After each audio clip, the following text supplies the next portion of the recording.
আপনারা কি এখনো চাঁদপুর যান নাই? হাই হাই করছেন কি? আপনার বাড়ি ভৈরব কিংবা ব্রাহ্মণবাড়িয়ায় অথচ চাঁদপুর যান নাই? মানতে পারলাম না ভাই। সময় থাকতে তাড়াতাড়ি নরসিংদী জেলার রায়পুরা থানার চাঁদপুরের চর থেকে ঘুরে আসেন। আপাতত চলেন এই ভিডিওর মাধ্যমে আপনারে ঘোরায় নিয়ে আসি। তো চলেন নৌকা স্টার্ট দেওয়া যাক। যেতে যেতে মেঘনা নদীর সৌন্দর্য উপভোগ করতে চাইলে মোবাইলগুলা পকেটে রাইখা হা কইরা চারদিকটা দেখেন। ভালো না লাগলেও খারাপ লাগবো না, গ্যারান্টি দিলাম। এই ভিডিও দেখে আপনার যদি চাঁদপুর থেকে ঘুরে আসার ইচ্ছা জাগে তাইলেই আমরা সার্থক। আর এই ভিডিও দেখে যদি আপনার চাঁদপুরের এই চরে যাওয়ার লোভ না হয় তাইলে ভাই আপনি ফেরেশতা, আপনার কোনো লোভই নাই। এই বর্ষাকালে নৌকা দিয়া চাঁদপুরের মাইজের চর থেকে যদি ঘুরে আসেন দেখবেন মন মানসিকতা একদম ফ্রেশ হয়ে গেছে।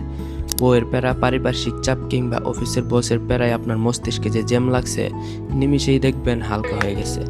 আর হ্যাঁ, এখন তো ফুটবল বিশ্বকাপ চলতেছে, ফুটবলের আমেজ নেবেন না তা কি হয়? যাওয়ার সময় বুদ্ধিগুলোর সাথে একটা ফুটবল নিয়ে যায়। মেঘনা নদীর কিনারায় সবুজ ঘাসের উপর যখন ফুটবলটা খেলবেন দেখবেন নিজের অনেক বড় হেডামওয়ালা প্লেয়ার মনে হইব। খেলা শেষে নদীতে যখন সাঁতারটা দিবেন ভাই বিশ্বাস করেন মনে হইব ব্যক্তিগত সুইমিং পুলে সাঁতরাইতেছেন। ঘুরবেন, খেলবেন, সাঁতরাইবেন, খাইবেন না?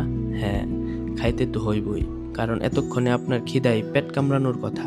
তাইলে সাথে রান্না কইরা খাওয়া দাওয়ার সুব্যবস্থাটাও কইরা নিয়েন, কারণ আপনি যত বড় খেলোয়াড়, সাঁতারও কিংবা ভ্রমণ পিপাসু ম্যান হন না কেন, পেটে আদার না থাকলে যে আপনার মেজাজ 420 হইয়া যায় ওইটা কিন্তু আমরা জানি।